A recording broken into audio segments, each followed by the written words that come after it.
basi bambomé. Voilà, c'est ça les mots que j'ai cherché. Au moins que na minute wana par exemple bana basangani batie na kati ba bondeli ndenge ozwaki recommandation wana na minute wana na miso bana madame Elombe a telemi. Mais bana le boke ça service wana boza subana te boza la veti na Saint-Esprit. Est-ce que bana ba esi que bana boza na bobangi?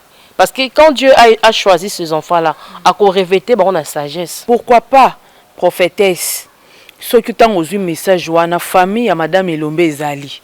Pona nini to kendaki par exemple na famille ya madame Elombe ko pesa message wana aza ebimba liboso te otoloki tozongisa na bomoi. Botika ko ngana ko ngabisikoyo nzamba pisi recommandation bozwa ko a mona na ngana sali na kosala bomema ekuna. Botika ko ngana ko Koti obando mdeti ndoko a Congo ya mboka tembe. Donc nzamba ando peso ba recommandation obando zana moyen osala ngote finalement ozo kokisa makambo nzamba zo yebisa yo te. Botika ko ngana ko Est-ce que ti lelo na no possibilité ezali ke so bandimi procédure oyo pesi wana ya mema bana akolamuka ti lelo. Botika ko ngana ko Tristere kande ringanga oh ringanga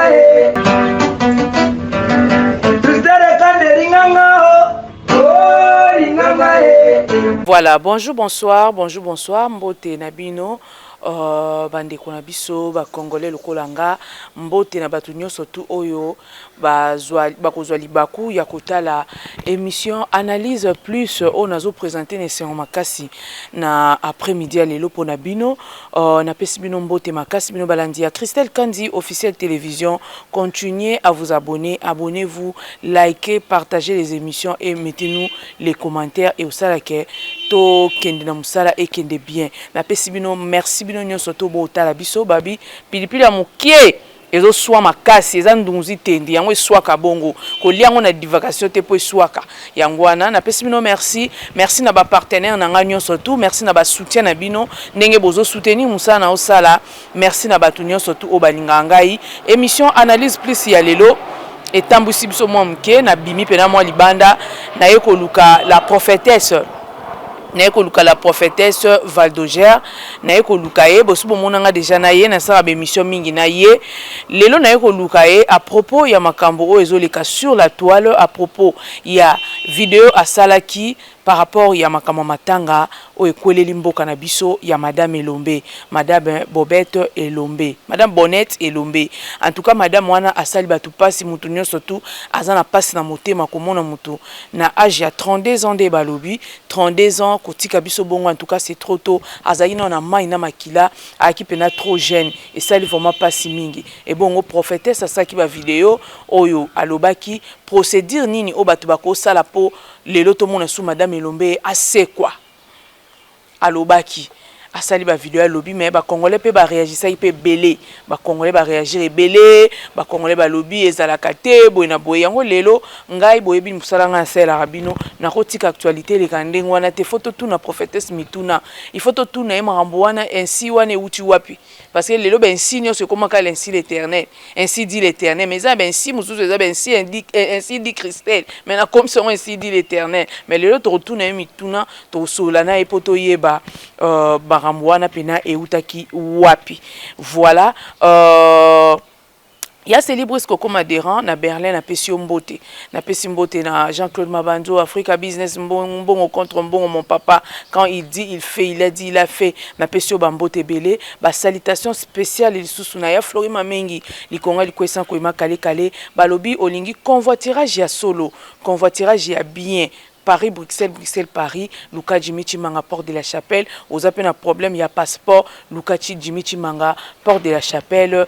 Bon, ça a vraiment affaire. Kitoko Makas. Maman Télé Afro Shop, Mbote Nayo. Maman Nicole, il y a papa Joe Malembe, Parent Nanga, na Pesibino Bambote. Analyse plus ces bandits. Nabi ke Naza. Nabi kengana réel nanga tolo balangage moko toko tsambala moko prophétesse ba membre ba monae prophétesse bonjour. Vous cherchez une solution rapide et fiable pour vos transports internationaux. Adebem Trading et Full Service est là. Adebem Trading et Full Service kolela ba réclamation na ba retard et sili na ADBM et trading et full service partenaire logistique ya confiance kobanda na Chine na Congo Kinshasa, Angola puis Brazzaville, que vous ayez de besoin de frais aériens ou maritimes, groupage des conteneurs ou full conteneurs, achat et vente de véhicules, achat et vente de véhicules de toutes marques, de toutes sortes, ADBM Trading et Full Service, votre solution. Kobosanate, na misala nyonso, ezala ya frais aériens ou maritimes, ADBM Trading et Full Service, a biso réduction, il y a 30%. Ceux qui bolingi bo contacter biso na Ngwanzu, benga na plus 86 135 56 00 15 76. Topé na plus 86 13 75 17 14 850. Na Congo Kinshasa, benga na plus 243 85 37 89 164. Topé na plus 243 89 51 68 095. Na ADBM Trading Full Service, Misala Kitoko. Shalom, Maman Christine. Eh bien, bonjour, t'es. Que la paix du Seigneur soit avec toi. Amen. Voilà, merci beaucoup. Mais on a tout la santé quand même. Pas de problème. Dieu fait grâce. Ça va. Ça va. Prophétesse alatika nzamba nenga la na vidéo hein. Alatika nzamba na nenge mikolo ozola taboye ça signification. Bon.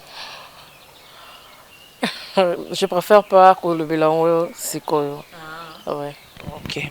Voilà, maman prophétesse lelo likame ko inamboka tolali tolamuki tomoni madame Elombe o batumi balingaki. Moi personnellement na sepela na courage na kozala jeune kozana enseignement eza facilité bato be basala ba option ba pédagogie wana basala na ba musala wana te wa musala ba créer wana eza na ona mbongo te mais elle quand même andima ko salango. Est-ce que yebaki avant sa mort? Pas personnellement. Na yebaki kaka na toile denga bande ko sala musala na ye. Et musala moko azo influencé dans les bons. Dengo lobi que ebele basala pédagogique balinga la banko exercer parce que babika enseignement na mboka na biso c'est pas vraiment important, c'est pas intéressant mais au moins azo ki courage ya ko sala musala wana avec beaucoup d'amour, avec beaucoup de passion et na yebela ki na musala oya bande ko sala. Oyebela keka na musala bande ko sala appréciation no ezaki nini tango otalaka e ndenga zaki ko sa musala na ba vidéo na. Bon, aujourd'hui je vois pas vraiment qu'on témoigner parce que physiquement elle n'est pas avec nous. Témoignage a bien zaka pendant mutoaza na bon moi et ça la bien. Mais ce que je peux dire pour elle na domaine na ya musala bande ko sala biso d'abord totanga mais tozwaka chance ya lelo te bana lelo baza vraiment gâté baza dorloté mais biso totanga sous pression et loko yando sala que to qui m'appelle classe parce que zomona prof intel appelle ça recours brutalement afinga rasozo koka ko répondre à ma question te donc c'était un peu ça avec nos enfants aujourd'hui bazu un peu chance ba madame bazo dorloté bango bazo pesa vraiment matière bazo transmettre matière avec amour pour namba comprendre mais nous à notre époque c'était comme la guerre tu vois comme dictature donc autant sous pression tu comprends rien du tout et professeur azo sara qui comprendre ma casse et quand il va comprendre que ça mobimbe comprendre bien t'es atidi ba mon exercice donc ozo yebate dans un zéro t'es bon betanga mais ozo salaka mais avec elle vraiment et ça lui peut influencer d'autres collègues na baza na domaine na ye ba commis gentil envers bana parce qu'à l'époque ba madame bando au lieu bloko bana maternelle hein au tcheli penda mon elo na sac mais madame alia au mon ali na été so moi nazo banga au funda pour madame okanela ye mais aujourd'hui ce n'est pas le cas grâce à madame Elombe et ça la maranango mais il y a une initiative un peu ya ko memango na ba réseaux sociaux dans le malamba copie en cas c'est que je peux dire dans mon coussin. Voilà et le malamba copie en kaka to kotamba mon avis ya sujet na biso otozanango prophétesse Valdogère au monaki nini à propos ya madame Elombe. OK, Maintenant, ici, tu continues dans le domaine spirituel. La spiritualité n'a pas de frontières. Dans la spiritualité, on connaît des gens où tu as un et un message en avance. Après, et que ça circonstance, on s'est rappelé que oui, c'était la personne que Dieu m'a montré. Alors, les anciens dit Yahweh, ce n'est pas pour intimider, pour faire peur, mais c'est pour sauver une vie qui est en danger.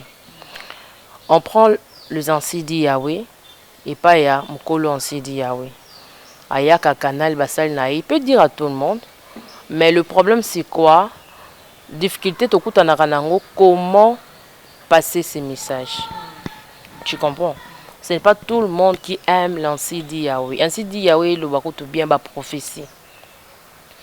Ce n'est pas tout le monde. Donc problème à mener ne biso basakoto kutana nango yangwana parce que bato baza dessus na ba prophétie, bato bapesa bango ba prophétie lokuta. Selon bango, ba bizan na bango, mais ce qui m'a bezali malamu bezalaka. Mais la Bible nous dit de ne pas mépriser des prophéties ni des serviteurs de Dieu, mais discerner toutes choses. Ma pesi au message, yebisa Saint-Esprit apesa yo mayele ya ko discerner yango. Au message OK prier et puis autour nzambe la lina yeba quelle est ta volonté na message au bapesinga. Message eza ya yo. Nzamba ofungola o misupo a confirmer ce message au monsal na ye alobi. Donc problème emmené to kutanao yango wana yango mona rabat baloba que avant pour la nuit to yoka ki message te ba message bima kaka après tant mutazaki na bomo pourquoi boloba kité yango na ngi vraiment répondre à la question vraiment na tuni wana quand madame Elombe est morte qu'est-ce que vous avez vu dans la spiritualité? Déjà avant akufa des ba vidéo bimela na ba pour toi dans des on a déjà danger mais problème est que comment au passer message parce que mon IP les lots qui moto azaki déjà comment qui déjà star on peut dire parce que ayibanaki presque dans le monde entier et ce moto a tombé mis en paix et comme un peu difficile à rejoindre surtout que na affaire na ba TikTok ils ont un nombre de vies de followers ce mutaza likolo azo considérer ba obazana c'est comme si baza ba moins connu. Alors nous dans ces domaines les arana frontières on donne des messages à tout le monde. Je suis en la part en Zambie. Problème dina lobi que tokuta na nango yangwana parce que mutu nyo so mona ke so yina message lokolo za na posa osenga embongo lokolo za na posa soki mutu na mutu za na ba penser na ye. Mais moi en tant que mon sakoli na négligeara ba message te. Moi aussi on me donne des messages, je reçois des messages avec beaucoup de respect et puis je dis à la personne qui m'a donné les messages merci beaucoup, je vais prier. Je demande aussi à toi, la personne qui m'a communiqué ces messages, de prier aussi pour moi. Mais, domaine de la spiritualité, ils ont toujours tendance à minimiser des prophètes, à minimiser des prophéties. Après, les Kambomo, ils ont karakenza, marocain, ko aider mutu à travers basani bazana sina moyo oyo, pour sauver vie à mutu. Mais, au moins, les Kambomo est commis.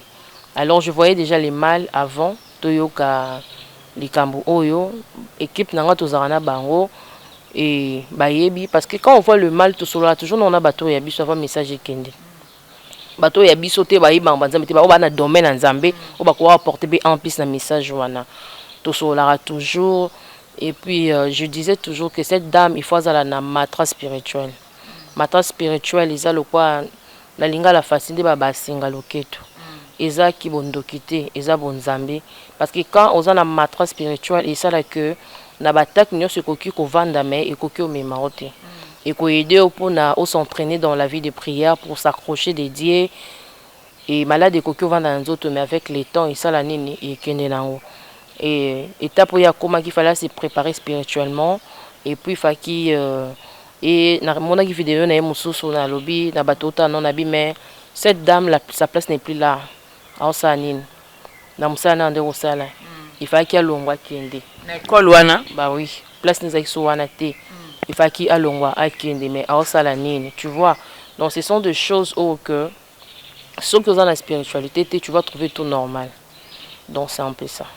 Donc tango otalaki vidéo wana omona kaka de azali déjà na bitumba yango ce qu'on a question ce qu'on a ekotuna par rapport ya ndenge yo lobaka osolaka na mutu même si mutu azate mutu azaya kokufa mais ozwaka l'opportunité ya okutani kosola naye est-ce que na liwa ya madame Elombe nenga kufi ayi apparaître devant yo pour ce message?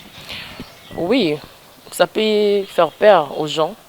Et ça domaine où tous en en réalité, mon takufa ate akabonaka na nzoto. C'est pour cela que tu comprendre que non, elle vit quelque part. Et lorsque va déclarer mon touquet à Koufi, ils ont hôpital même te déclaré.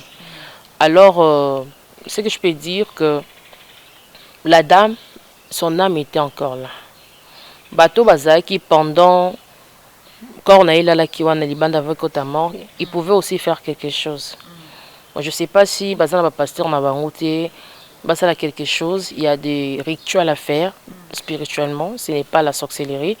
Pour na ezongi sa moto, ba benga ngo azaki na nous tourmenter parce que elle-même s'étonnait que a profité comment bat baolela ye.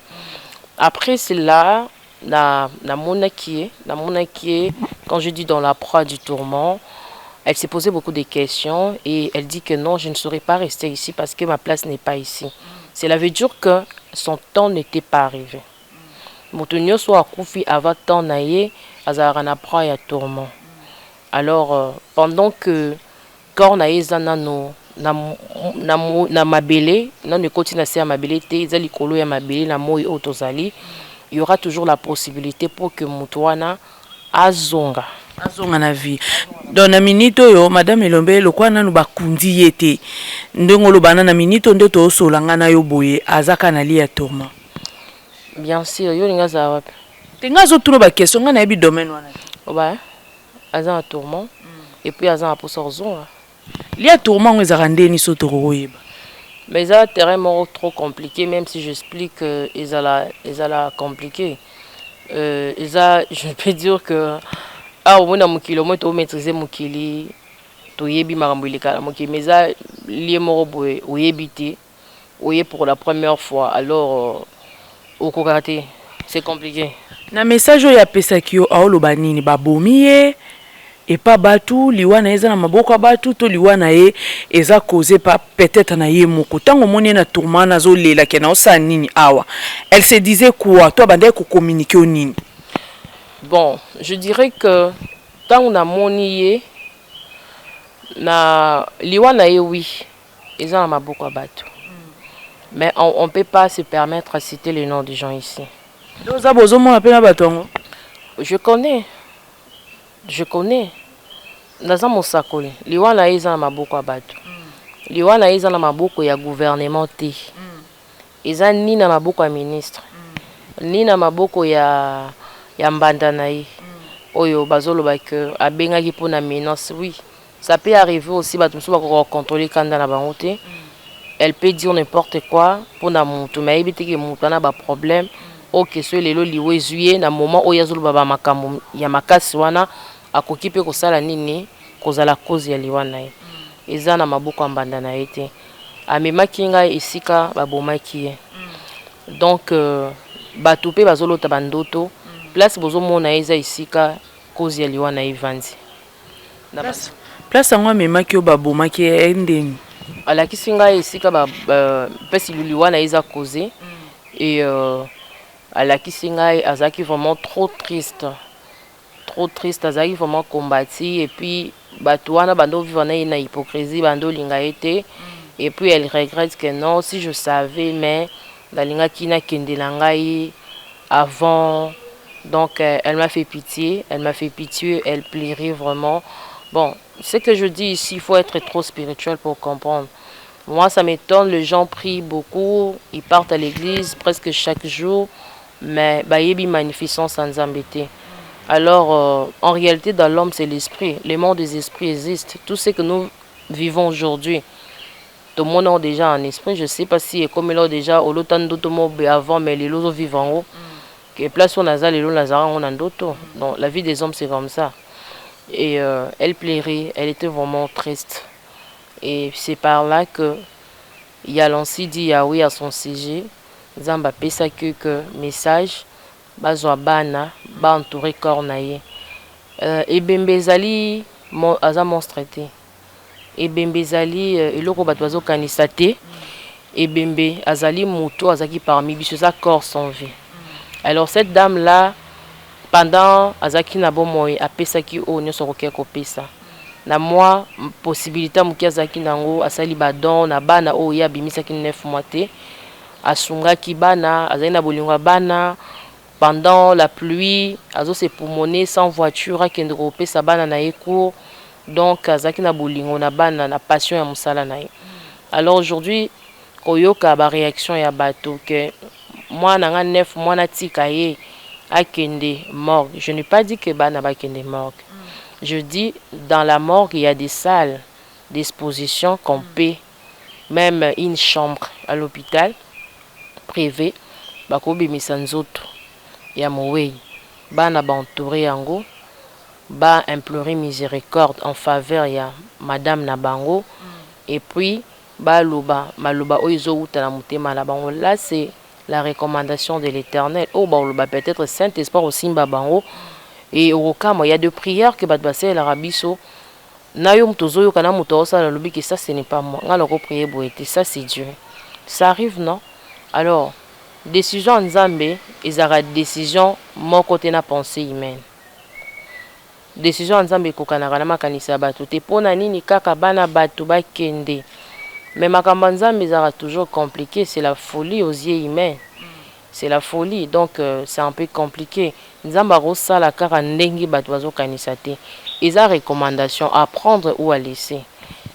Donc tango omoni madame Elombe ba membre na sala to na mituna bien tango omoni madame Elombe azolela li eto ya tourma wana nde message nzambe yelio po opesa procédure wana eza lokwa pose. Là c'était avant. Nini ezaki avant La procédure ya kosa la ressusciter ya résurrection c'était avant. Avant omona e azolela Avant résurrection quand on a pris l'information et puis après Dieu nous montre à tout moment je suis prophétesse pour que Dieu appelle un message et dépend de l'angate à tout moment il peut le faire. C'est par là que nos recommandations il peut s'amaki que bana si c'était moi qui était recommandé à le faire nanga kina loba que Nzambe alobi na kende ko sala service wana comme ce n'est pas moi je donner le message tel que je reçois le message. Il ne faut pas mettre des confusions dans la tête. Je ne vais pas demander les enfants, tous les enfants. Je dis, bana oya tangisaki. Bakoza la ka bani belete.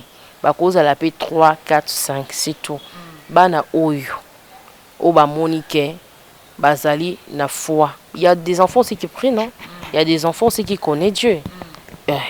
Donc je ne vais pas dire que tous les enfants du monde entier. Je n'ai pas dit ça. Bana oye atangisaki, bana wana, ba parents na bango, ba compagnie bana na bango, ba kende liboso ya corps, je n'ai pas dit dans la morgue. Ba entouré corps wana, la procédure na pesaki afin que maman Elombe azonga na bomoi. Voilà. Tozo tuna mituna, tuna ba question.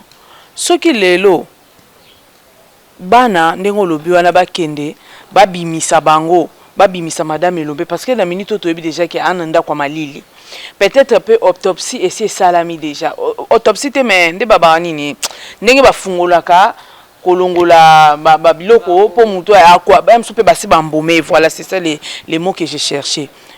Au moins te que na minute wana par exemple bana basangani batie na kati ba bondeli ndenge ozwaki recommandation wana na minute wana na miso bana madame Elombe atelemi réaction bana wana izandeni.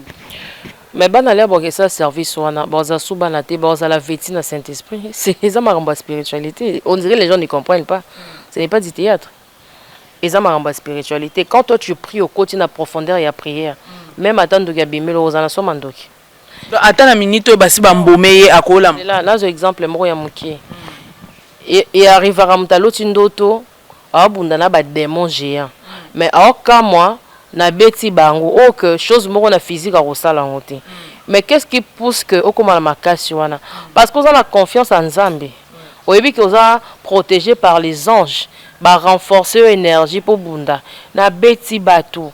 Et comme la be mutu mususu akumba raté mais na loti ndoto nazo kumba. Mais c'est son l'esprit. Et ça monde de spiritualité. Bango ba exécuter dans ordre ba komi wana. Iye madame la mukate. Et talibana te. Est-ce que bana ba simino ke bana bozana bobangi? Parce que quand Dieu a choisi ces enfants-là, a revêté la sagesse, a revêté mon esprit naïe, a revêté la puissance naïe, a coupé sa énergie naïe, tout ce que oh nous avons coupé ça pour et permettre bana wana basa la service wana. Moïse c'est dans la Bible quand nous avons coupé naïe pour qu'il libérer bana Israël. Moïse azaki naïe na ba paquet, azaki na char de combat simanaïe, il était seul non? Mais comment réussira qui kobimisa bana Israël? Chose moko étonnante na miswa kibomoto. Mais Moïse a réussira qui ko salango. Tu vois, makambo nzambe, David même devant Goliath, la Bible a décrit biso comment Goliath a se protégé qui. Un géant comme ça, David a zamo mukusebwe. Azata makasité. Mais comment David a réussira qui ko isa mutuana, libanga, massacité. L'ichétité, mais libanga, vous ne pouvez pas comprendre que la puissance de Dieu et les Kilara Maïle Nabiso, même son père et ses frères, c'est David Tika Kwit. Mais c'était l'esprit de Dieu là qui est déjà. Ce n'était pas David. Ezaki so David, ezaki esprit nzambe so elati muto mona ke muto oyo kasusu te eza esprit ya nzambe elataka muto pasa makambo wana. Nzambe so apesi ordre et lora liboso ko sala ezali exécuter. Ordre du chef. Arrivé là-bas. Même la Bible dit, qu'est-ce que vous allez dire? Quand vous allez arriver là-bas, na rocha malobakati na bino. Soko luka na sala bona zong sabwe wane komi nzoto. Eza subo nzambite. Yango balobaka, je suis un instrument que Dieu utilise. Je suis prête à faire ce que tu me demandes. Alors Seigneur, utilise-moi. Puissance nzambe latio mbala moko banji kwa jure. Puissance nzambe latio mbamo bandi kwa jure. Bat bomi tuna bandako, pourquoi pas prophétesse. Soki tango ozwi message wana famille ya madame Elombe ezali. Pona nini tokendaki par exemple na famille ya madame Elombe kopesa message wana comme ça yo ensemble na bango bako luka pe ndenge nini ya ko réunir bana parce que ezali kamo bako sa yango mokili mobimbe yeba te ndeti likam procédure wana ezelo mo bako sala ngo pe na ndenge en cachette bat balamu basutuki pe ba monika ke nzamba sali pourquoi pas okendaki na famille olé ya koya ko luba na réseaux sociaux. Procédure à famille, on a eu à faire ça plusieurs fois. C'est pas facile. Procédure à famille, on a eu à faire ça plusieurs fois. Aza et bimbali bosote autoloki, tozong sana bon moi. Baza et belé autokinda la famille, il y a eu des complications.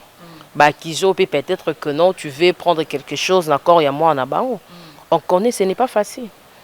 Moi, je suis pas une petite fille, je suis une maman. Et puis, je suis dans l'œuvre de Dieu. Aujourd'hui, c'est Nasali 10 ans.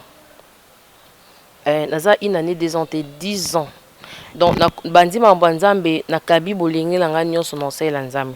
Na 10 ans wana naza na expérience ou rendre un sage ou peut-être avant tous na maele ya repasser message té et koki olukelo complication mais aujourd'hui to komi na sagesse par la grâce de Dieu comment passer les messages. Oui, ba famille, tout ça là ba message à ba famille. Tokinda la ba famille o eza que moko kutu ezalaka un petit garçon kufara na yolo so ba parents ne ba la ba yebi il y a une tante à lui il m'a communiqué à partir de France ba ye bazwanga na 23 heures comme ça ba ye ko zonga na voiture na 23 heures tokende na Accra Magombe na côté da ba pasteur bazaki kuna et puis comment il quoi tu vois les choses de Dieu c'est compliqué il y a l'orgueil comme si là baoze la moto batala moi na moi si Babaye. Non, il y a d'autres pasteurs qui étaient déjà dans la pièce là où Bachakiko. Moi là moi il y a mon bali il y a Rosa à 17 ans je sais plus. Il était vraiment jeune. Bolongwa ngana ça la service. Complication. OK. Maintenant makambo basala rango il faut foi. Pas na bandi au ça service. Nazaki kutuna journaliste Kibumba na pesi mbote. Yem t'accompagner un jour. To bandi au sala service au monde qui ba blocage ezali. Est-ce que beaucoup que langa corté na prier même le médecin qui était venu à lobby tu vois ici c'est l'hôpital ba o bazaki bande ko prier depuis 16h à 23h nganaye. Mambanzambe il faut boyokana oyo esimbi te eza te lokwa towoyela la coupe du monde soki mwana nalamuki gloire ezongela mama vandoge gloire eza ya nzambe botika corps ngana corps pasteur bon bazali na pasteur na bango ya église ande okamba bon parce que mwana kufaki bautaki église après basala moi bale na bango na fikine akoyaki wana on dirait pasteur wana nde mutu ye penza za penza ye mutu oyo yakoyisa bayokaka mais le reposant à pasteur na bino bosaki appelle nanga ndengini en plus na 23h quel risque. Je fais la prière et puis je dis que non, na sali prière bozo encore moi na bino na moni moi na bino aoze la bino na ndako aoseka au moins ezate ce ba landanga ba yebi ba yisinga ke na yolo kuna yeze koninga na mona akufi donc moyo akotana korana esimba te parce que là ba annoncer biso ke mona akufa na moi kuna da baninga ne bazolela bani basa ba désordre ngabisikoyo nzamba pisi recommandation bozo akora mona nanga na sali una kosala bo memaye kuna na ndaku na bino akolamuka na ndaku ngana bino to sala contact même à partir à téléphone je veux veiller pour faire ces services. Oh d'accord papa yokinga pasteur là mona déjà kufinga bitala ko ndima mukusi bake na mona na hôpital na morgue kinoise on dira quand morgue zalate ba komi on a po ba kodise na morgue batike sous na voiture ngana papa na to sola na téléphone esi papa. Mais nzambe déjà pesi ordre. Moi na bino zozela bino na ndako. Bozo akora moi na bomema na ndako. Si ko tanga na zikora moi na meme na ndako nanga. Tant que ama moi na bino zozela eza kuna po eza la connecter parce que pour mutu azongeza am fait kota na kati ya corps pour na mutu alamuka. Parce que ama moi na bino eza bloqué kuna na ndako. Bino bozozela ana kinwa. Attention na meme pa na ngai. Moi na olamuka ndenge nini. Et puis il m'écrit le matin que non, maman te cotise kana morgue bon. Aza yabino. Tu vois, de comment qui loko la moi guerre mo boy to comme ko wele la neti, bah on va dire pour peut-être la gloire. Moi je suis là pour faire le service. Tu vois, ce n'est pas facile. Batongo to sungara, soko yebisie sala boye, iya ko linga ko sala o ya lingi. Le même na yebisio ya ndeko mobalo akufaki, da gende ko mona famille na ye. Premier jour, complication. Deuxième jour, il y a kabouena oui prête. Tout le temps mort, les calendars ou ça la boue, donc ça boue. Complication. Bah vandi ote, peut-être ça n'a pas fait. À qu'un des roseaux on a bango kuna, bah ta patience au kit, la. Bah comment mon bon Dieu, comment la patience pour m'embolo, bah mon angouit, bah comprendre angouit. Maramanza mais ça libo mal mis sur bateau. Tu vois. Troisième jour. Tout le temps ce qui s'est catena si encore ezakité. Ya kala on a ndako ba question, musala nzamba njoto ba question le roi mutumo ba kangio. Oyibi siko oyo opposer question mozo ba musala vraiment tala degré sika na komi mais siko ti obando ndeti ndoko a Congo ya mboka tembe donc nzamba ando peso ba recommandation obando zana moyen osala ngote finalement ozo kokisa makambo nzamba zo yebisa yo te tu vois pas que ozo sa mission noté makamba nzambe ya compétition te makamba nzambe za foi même bateau nzambe oya ressuscita azaki a imposer qui te faut na ressusciter mutu batu babi okeka na procédure bana parce que ebike ba famille moko akolinga kotinda mwana ete donc epo yo aussi innocente na ngana lobaki e bon ba boyina bango comment procédure kaka ya bana mais on a émission ya ndeko ezaki procédure nga moko je fais de tout mon mieux carburant nangai énergie nangai okende kuna tokosola 4 heures du temps okotaki moi ozobima butu fatigué au salon 3 jours. Et puis naza ressort mon abatouana te ta la distance ainsi quand on a outane ainsi quand on a ndero kende. C'était quoi mon intérêt? Ngala exécuter ka ordre du chef. Nzamba lobi kende. Tu vois. Donc et les gars à la télé, na ya la télé que non, na la famille mona c'est ça. Na kei na sali procédure. Ba lobi o bakoki koloba. Après na dernier mi-temps, ba yeko changer. Bah il faut changer na bah heure tardif à 23h.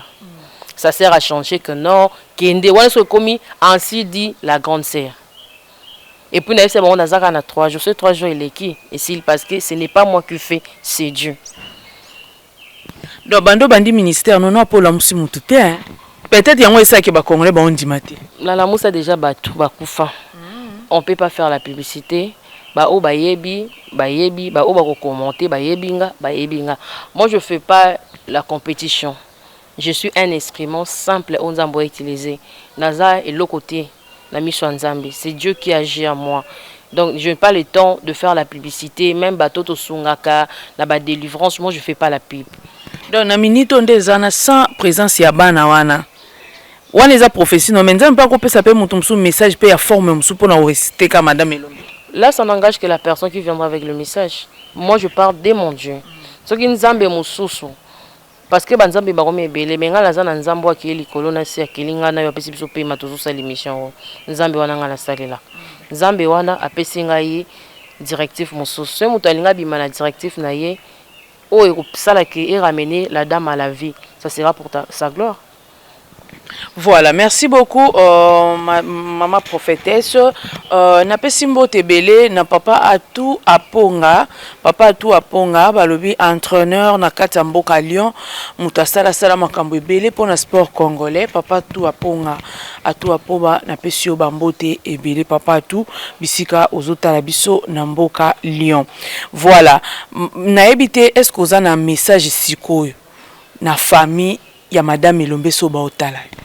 Message déjà au Tolobi. Naza ambition na bina baksa message wani komi ainsi dit maman Vali. Siko ozo lo basko na bango. OK, message déjà oyo batu bapanzi yango wana ikomeli batu. Siko na bina baksa so message wani komi ainsi dit maman Vali. Donc pour faire comprendre aux gens que tu vois dans cette vie que nous vivons, c'est aucun terme juridique balo barake, donne-moi le fait, je te dis le droit. C'est-à-dire pour mener une enquête et ça par rapport à fait oyo batu bakozwa banquêteur bayeba que muto abungi batala ba message na yasuka afrekantaki nani na suka wana babenga ngo sagesse humaine pour na emeka kopesa batu idée ba trouver solution par rapport à la disparition. Mais nataka ke mission mon famille na bango oncle na bango lobi ke autopsie ezate ba osala autopsie ti. Na ina silisa idée nanga. Alors, dans le domaine en Zambie, on n'a pas besoin de faits. On a besoin seulement de la racine spirituelle du problème, afin que tu retrouves cause. O esalike, mutu o ya bungi, to yeba na naza derrière ye. Alors, makamzamba salaka na intelligence humaine eza ndenge morote. Donc Nzambe jama rosa makampo na mama Christelle alingeza la ndenge mama Valdoja lobite. Nzamba linga osala bon si c'était le cas Nzamba yebaki ke Marie azalaki fiancée. Marie azalaki vierge mais pourquoi Nzambe atiki na yeba de vierge pour yochakara Jésus na libumwa Marie. C'est que Nzamba na pe quelque part ça problématique parce que yebaki muto ndima na yango te. Omoni ma Nzambe dezaka. C'est compliqué na miso ya bato. Après pe ba oui, na chata ba se belé zemi parce que comme Marie akoloba on a péto yo kasangote yanga pe vierge azan zemi mais Dieu ne fait pas des choses pour la quantité, il fait des choses pour une révélation et attirer gloire na ye. Tu comprends parce que baki sauveur azaka moko il faut na luka mwasi ka moko na koti sa sauveur na libum na ye pour ça la nini a enfanté. Je na bina chabasi 4 pour na ye correspond na ka ya Marie pour la sauver. Le 3 là et zalango inutilement. Alors et comme à quantité. Moi je fais des choses par rapport il y a révélation. Quand Jésus viendra, ça sera une révélation pour le peuple et ça va édifier le monde. Donc Dieu fait des choses comme ça. Le message à famille, bref, on peut savoir un message uniquement ils ont dans sens il y a message à famille. Parce que est-ce que il est là nos possibilités ezali que so bandimi procédure yo pesi wana yo mema bana akolamuka ti lelo. Je dirais que madame Elombe aza na famille na ye. Madame Elombe aza pe na famille oyo Nzamba pesaki o ezali biso. Aza na ba famille ebele je peux dire. Famille biologique na ye eza libota na ye o bazolela ibembe. Alors dans tout ce que nous faisons, même moi je suis prophétesse, il y a d'autres choses qui m'arrivent. Papa n'a pas aller devant. Tu comprends? On a le baraque non. Tout l'inga okufa avant tenter pour te éviter ma kamba boy ya roueli là. Neti corps résurrection kuna ba boy o ba contester o ba sala analyse. To bon ça marche na biso to kufa na 120 ans. Âge on Nzamba lingi être aimé akufa yango wana pour éviter ba dégâts o izo causer lelo na disparu ya madame Elombe, tu vois. Alors, moi je peux donner les messages, c'est apprendre ou à laisser. Je vais pas imposer, faut accepter. Bah on déboye bah que moi on a biso to lemba qui était, to lemba comme on a été, alors on doit suivre ce que la prophétesse a dit. Ça dépend d'eux. Moi je peux te donner la prophétie, vie Maintenant c'est à toi ndolo ba que non na tchango en pratique so boy na yo on appelle ces prophéties c'est tout mais sur yo boy na ko tchango en pratique ça n'engage que toi mais moi je suis acquitté la pétion ni prophétie problème eza yango wana ngana ye na prophétie te na imposer bozwa ko wana bobimi sango bozwa bana na botina bona makasi non biso to pesi message oyo aza na mato ya koyoka ayoka oyo aza na molimo ko discerner a discerner. Donc message biso to pesi piste de solution yango wana oyo pe moni kete ya kufi na ye déjà sili et sili po na bino bato bozomona na miso physique corps wani kotina morgue kende na kunda mais mutu azo vivre en dehors ya corps wana oyo eza temps na ye te alors esika azali c'est chaud ou soit si bolingi possibilité onga na pesi te bosalela ye prière funéraire pour na âme na ye et retrouver kimia. Voilà, merci beaucoup. Bato ebele bakoloba, basala nzambe bakoloba, bato ba makiona, botika babiloko yo, boyena boye. Je crois que yo mozo ka ba critique. Nasali 10 ans na musala o. Naza bien préparé et Jésus notre maître, notre modèle, azaki toujours critiqué. Il faisait des choses, bato amone le roi Mtaliboma, batika obetele maborote. Bandeko côté les mélaye, bazo contredire, bazo critiquer. Le plus important, il y a sali mission naie. Aller qui pour à perdre tenter donc c'est comme ça il y aura toujours des critiques aussi la dame au hasard lelo ba critique qui est toujours dans domaine naie azo sa kindumba azo laksa sima azo bina azo teka nzoto baloba imakamule lelo batunyo so ba bongoli maloba donc pour dire que ba reconnaître yo soko kufi de ba reconnaître yo c'est au maman Valdoger azanano c'est bozo linga bo reconnaître nga après liwa nazanano peut-être na liwa nga yo kozalate. Donc ça un peu ça. Voilà, bon siko ba mamba ota biso ba erango honorine pe kuna to kuté ba cercueil na ba biloko kuna na kata chambre kuna ke ko braquer. Erango madame prophétesse honorine azana na bon moneli eloko te. Il y a ndeko honorine et côté déjà politique. Moi j'aime pas trop vraiment kokota na politique surtout ceux qui nous ont appelé un message. J'aime pas kokota na terrain, c'est un peu compliqué. Domaine il y a mboka nation d'état mbolara moi je connais hein ba pollution na biso nde ba sala makambo je connais et puis ndenge ba sala ki ndeko moi si ko déshabiller là et bon peut-être ndenge penser fungwami ezala pe manière mususu ba changer parce que ce n'est pas seulement honorer na sibir ça bango makambo so sala ezara brutal ba roya ba coach na lupango boye ba coach oza na douche kangi suis ba brutaliser donc je fais quitter des choses alors moi, je dis toujours que tout est possible au Congo. Tout est possible au Congo. Naza mwana mukete, naza homme spirituel et bango balobi ba moni cercueil. Bon, bango balobi, biso toza quitté. Qu'est-ce qui prouve que cercueil on est na kati? Na kanika parenthèse, je vais pas entrer là parce que tango loba qu'est-ce qui prouve que cercueil? Biso to mone ba sona ba côté na chambre, ba moni moi temple moko ezala ki wana ba biloko. Tango ba qu'est-ce qui prouve que cercueil ezaki na kati ngolo bani? Ngala mona moto ba ça l'enquête ya mituka azaki ne peut-être je peux pas dire insensé bon peut-être ayeba gité mais c'était les ma côté to vérifier motuka ya tikeli baba vérifier ba tieli diamba la kati yo zotambo na diamba boina boy tu vois tout est possible au Congo maintenant réputation baby papa te ga diamba la moi c'est na bana mais ma biso to moni ba tieli mutu chasse biso to mo biso na sima c'est ko yo lobani ya simbi mundoki mais ba teli muto chasser auto moni diamba boira boeba ako bata makasa au filmer donc moi j'en pas vraiment ce terrain là parce que c'est un peu compliqué donc on a eu biloko wana ba tiango kocha na lobi te ke ba chi ngala lobi ba chete na lobi bango nde ba lobi biso to moni tu vois bango ba lobi biso to moni mais ngai naza na expérience ya makambo wana et donc moi je juge pas je juge pas. Voilà, merci beaucoup Naba membre, merci beaucoup à Montréal Luka Kambaye, merci beaucoup Naba Tnyos Baota Biso. Na ngina peso kaka mot de la fin pour na émission Auto Sali et puis ce que vous avez un message au moneli bato mususu. Prophétesse Erango ce qu'on monte ba message pour la bato mususu na micro on entend aussi que so monte ba message pour la bato mususu o baza célèbre na mboko pour ba bibino professeur mne kaka ba célébrité.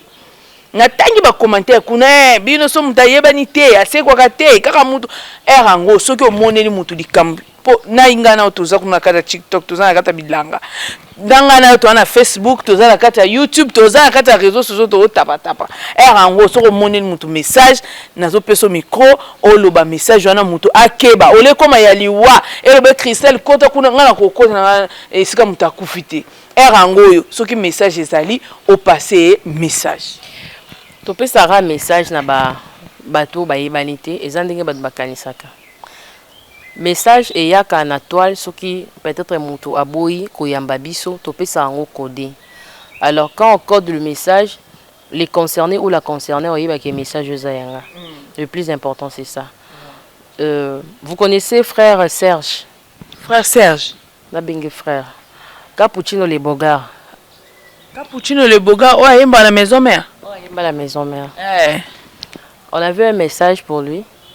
La Luki l'a contacté parce que ce que je fais c'est ça. Là il y a un manager à l'époque. Il était dans les courses, Bazagi Libanda Mboka, Kenya ou Tanzanie comme ça, Nairobi, les trois pays là, je sais plus.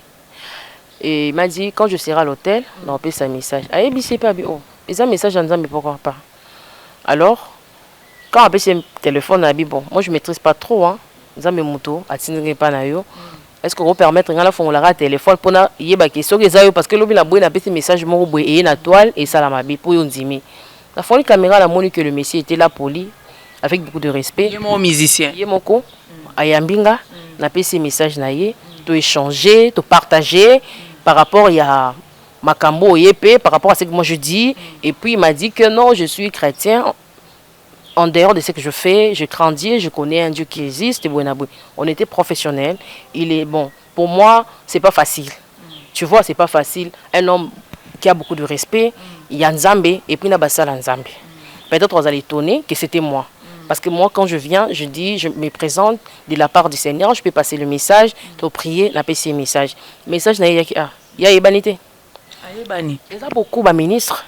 Tokindara tosali lettre ba répondre biso toki to pesi message sur les que aboyi to ya nango na toile mais to coder message ils sont nombreux ba intervention tout ça là quand ba bazana ba problème attend que ba serviteur de Dieu tout ça au milieu du village. Moi je parlais avec notre sœur Marlène Kasanga peut-être au Bosana ba série Kamo Lopez akufaka dans un problème là de Virginie.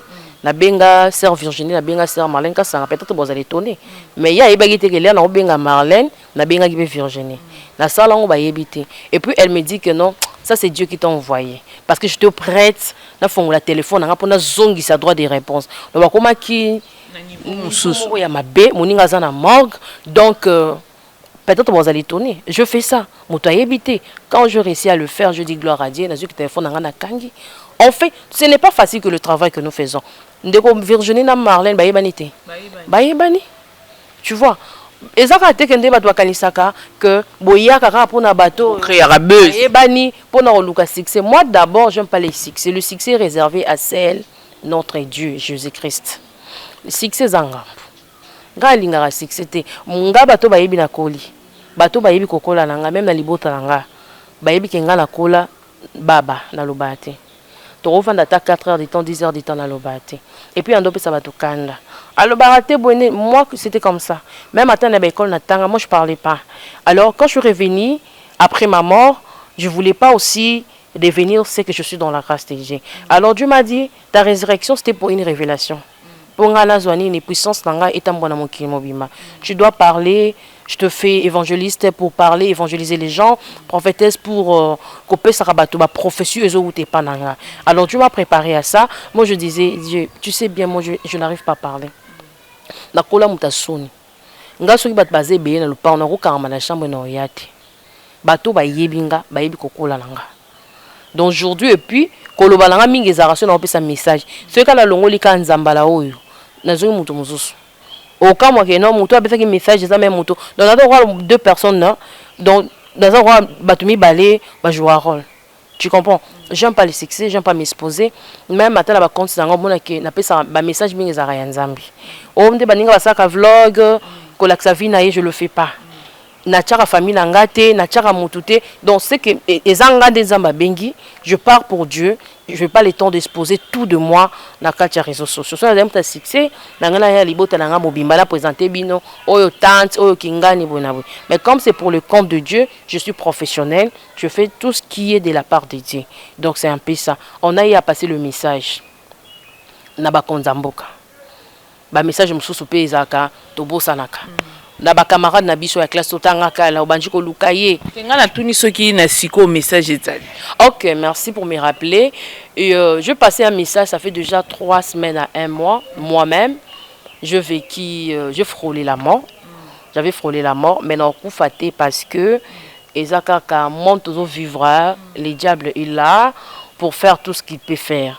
Maintenant, ils ont aussi façon où ils ont préparé, on dit manabiso, à préparer spirituellement parce que ça le entraînement. Diable a un adversaire, on a biso tout s'entraîner et pour tout l'accès que biso tout ça ba élit de Dieu. Alors j'avais fait une crise à 2h du matin. J'étais bien la journée, j'étais bien, je fais tout ce que je pouvais faire. Na soli pe na ba de ma téléphone. Après 22h on a joué comme malaise. Or malaise on est qui sort.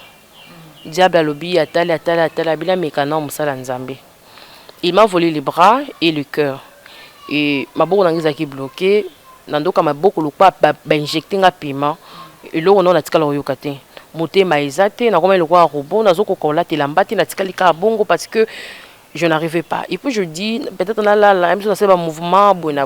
Tu vois quand on est réflexe sur abisson. Na matibe na mbetu na okara pas c'est pongi ezate au fait. Après, ma soeur à moi m'a dit que non, mais toi tu pries pour le gens, non, mais prie. Je dis, arrêtez toi aussi. Là, on aura peut-être une autre cas, et moi, et il faut que docteur, bon, Europe, Kokumba, na limbi nanga, tout il a tongo. Ma soeur, na matina mbetu, na matina mbetu, na c'est déjà crise na kei. Il y a un monde a paniqué, papa bon me na hôpital, zo pe maté boké côté à mort. En plus na Congo tout ça maka sur côté na mort. Botika la taba to ba 4 ans de temps, 6 heures de temps té. 4 ans de temps belé boy. Ah, bo bengi ata soki bozaka basala nzambe, bozaka après ça côté la mort. Ya na sali crise wana na mbetu. OK, crise wana nga na salaki, na zui de invitation na monde de ténèbres. Moi la crise on est salama. On m'a sali crise azada convoqué. On a commis wana diable na ba coulisse na ye bavandi na moni baboko nanga na mutema nanga na table na bango ezaki na nappe mora rouge et puis liste moko ya bato baza na bon moi ba tie bango derrière na bando ya malé surtout c'était de gêne vraiment bazaki anibeli. Après on a vandi bandi ko sa décision, je lui ai dit aux décision na bon moi nanga tu es qui? Il m'a dit que non, la décision parce que moi je suis le mangeur de la chair, le buveur du sang. Ngala c'est genre na makila. Bon na ko c'est genre na makila moi be moto rozo penza ngai tu sais. Des bandits ko seka mo bizarrement, ça m'énervait en même temps. Je dis moi je mérite pas d'être ici parce qu'il y a rien de toi en moi. Tu vois, si j'avais quelque chose de toi en moi, peut-être tu allais me réclamer. Et puis dans la liste, je vis que beaucoup de jeunes, bazan et loko diable oyo, azo sengake, abenga ba yozo mona ba liwa ba crise komi, il m'a dit que naza coopérer makasi na ba oyo baza distrait, yo mona muta ka ba ko mutema mabe, ka ba ki poso bokela muninga maladie, ka ba ki poso sala mabe, donc mabe abi naza coopérer na bato baza distrait, nazo kota nazo ko agir, kati sa ba po ba nuyo baninga parce que kana na posa milimo eya. Après là batalis koyo na moni ko bazo tcha na liste na bazo tcha ba très bien. Et comme côté na ngai ba bisinga que non yeto koka kotika e awate donc sur la tika le kuna ko na ekoti morgue puis ba ke kundanga babiye impossible to kotika e awate desko bisko de to kotika e awate biso to kotika boete fo to handicapé cornae c'est-à-dire azongi na handicapé abeli a baby. Et puis aipsi bango babimisi elo mo bezaki lokwa Gillette mo ya monene maboko nanga des ki kuna babandisi ko kokata ngo ba 20 ba okata ngo sola bazo kata nzoka passe na binazo ka passe arrêter ba oseka bazo seka na mutema na ngai na bimi arrêter moi je dois rentrer Seigneur, qu'est-ce que je méritais qu'est-ce que je fais pour mériter comme na suka. Bon après directement erna zongi na ko zonga wana pendant que la sœur azaki panique luka benga batu ba memanga na hôpital azo beloko sala ta benga hôpital benga urgence. Après là na ebisi yaka bimisanga to kenda salon na vandi nde ba botanga parce que nazo ko supporter l'hôtel, il faisait tellement chaud. Elle a bengi maman pas là quittée par la grâce de Dieu. Ici je vais dire entourez-vous de bonnes personnes bozana ba famille ba yebi nzambe, bozana ba entourage ba yebi nzambe ko sauver bino la vie. Parce que aide nous c'est ça financière spirituelle aussi ça compte. Ma maman comme ça a une connexion ma moni azon maman parole autorité sur ce que je vécu nga mona zaki étonné na betelete abandi ko réclamer cœur nanga maboko nanga comme si connexion divine ezalaki. Et puis il y a d'autres sœurs où tous arana bango ba lala quitté ba saki insomnie bande au monde nanga comme si nzama pesi bango signe moko boye divin d'une façon que koto mabezali botel mabobunda. Donc c'était un peu comme ça. Et puis quand directement il a fait la prière, monté malangé zongi maboko nangé zongi, et puis tout était intact. Et puis le diable m'a dit que tout était planifié sur aucun hôpital tonga tout banga ba beta obiso da tonga to baby sango pona et baby sayo nzoto. Donc et puis j'étais étonné là-bas na mona ki mwana nzamba lo bilanga bana na moni bana ebele ba kufa. Et puis na yo mona parmi bana na mwana moko influencé c'est pas na kati o ba bia za prochain sur la liste. Et puis nzamba sengi ba parents botika ko exposer bana au batela bana bino réseaux sociaux ça bien du côté positif ainsi que négatif, mais exposer vignes sur les réseaux sociaux, montonner sur c'est bien abonné à batouté. C'est un peu ça le message que j'avais. Voilà, merci beaucoup. On est arrivé à la fin. Merci à tout le monde au Balandi Bisso. Merci Nabino, Baboye Nabiso. Il y a Christelle Kandi, officiel télévision. Abonnez-vous, abonnez-vous. Likez les émissions, partagez les émissions. C'est une façon de soutenir Maman Christelle. Quand vous partagez les émissions, batum soupe ba mon émission et au sala kitoko makasi. Prophétesse Mboteza. Mbote na bato nyonso batali biso nzamba pesa mon esprit ya discernement bayoka makambo na lito ya molimo eno na lito ya mosuni kimia na nzambe za na bino nzamba akokisa baposa mitema na bino nzamba bikisa baebatu so bazana bokono spirituel comme physique pour sa gloire. Amen. Amen. Merci beaucoup. Voilà, merci beaucoup. Je crois que Luka Kambay, on va terminer avec la prière. Aussi, ça sera le roi on va terminer avec la chanson de notre frère Ridi Sylvain Goy qui a chanté Mokondi Yezu. On va terminer avec la chanson là et puis bye bye à tous nos abonnés. On se retrouve na numéro Msusu ya analyse plus topé Angunda.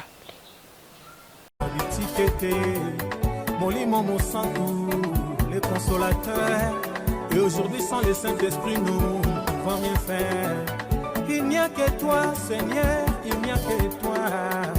Nzambe na ngai na pesa yo mimi mon ami fidèle Jésus.